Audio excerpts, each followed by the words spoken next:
নতুন পরিবার নিয়ে চললাম নতুন জায়গায় ঘুরতে। আজ যাব পাহাড় দেখতে। সেই মতো বাকিদের টাটা করে টোটো করে স্টেশনের দিকে চললাম।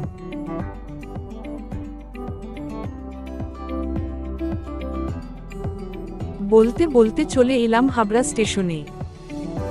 বরের কাঁধে মাথা রেখে শিয়ালদা স্টেশনের দিকে চললাম।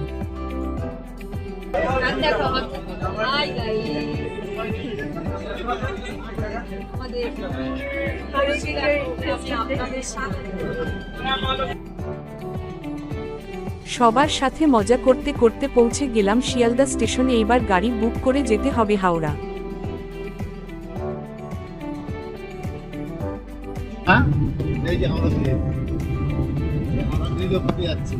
হাওড়া ব্রিজ দেখতে দেখতে চলে এলাম হাওড়া স্টেশনে। এখন এভাবে বসে থাকতে হবে ভোর 3টে পর্যন্ত।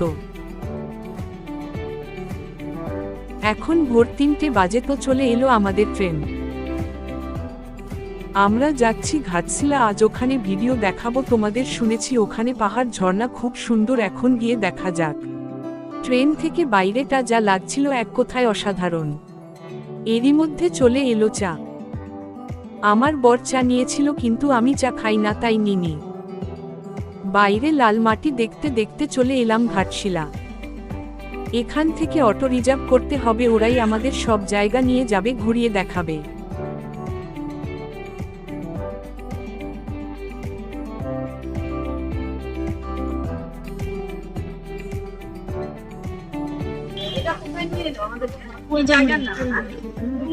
বিভূতিভূষণ বন্দ্যোপাধ্যায় এখানে বসে বই লিখতো। আরণ্যক লিখেছে।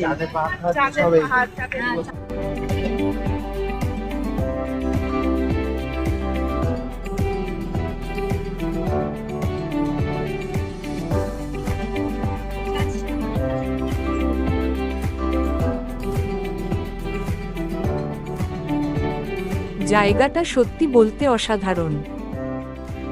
এবার যাচ্ছি পাহাড়ের উপরে ঝর্ণা দেখতে।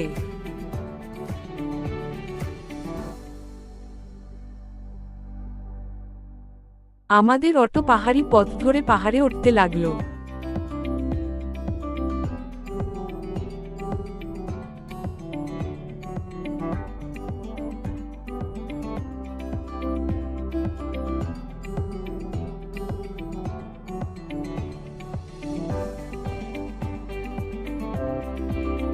পৌঁছে গেলাম পাহাড়ে। এবার একটু কফি ও কিছু খাবার এনেছি, ওগুলো সবাই মিলে খাবো। খাওয়া দাওয়া শেষ করে রওনা দিলাম ঝর্ণা দেখতে। এই ছোট্ট ছেলেটা নাকি আমাদের ওখানে নিয়ে যাবে। কোনো উপায়ই ছিল না, তাই গেলাম। ছোট্ট হলেও কাজ কিন্তু ভালোই করেছে। চারিদিক এত সুন্দর, তা বলে বোঝানো যাবে না।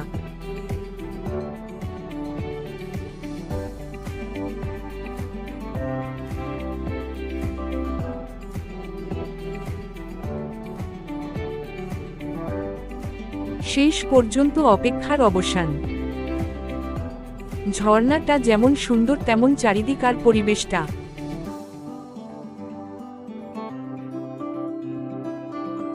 সত্যি এই জায়গা অসাধারণ, তোমরাও চাইলে ঘুরে আসতে পারো।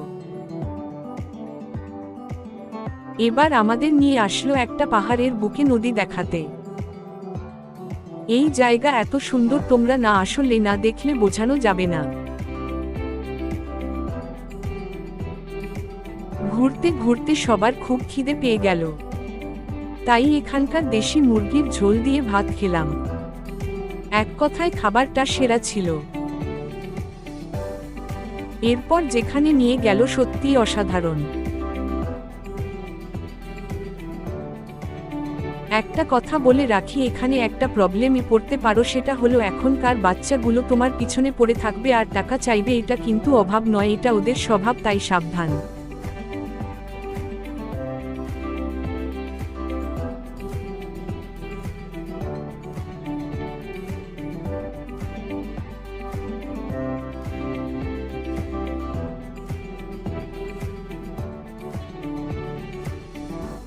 এটা কি আমি নিজেও জানি না। রাস্তায় ফুচকা খেতে দাঁড়িয়ে দেখলাম, তাই তোমাদেরও দেখালাম।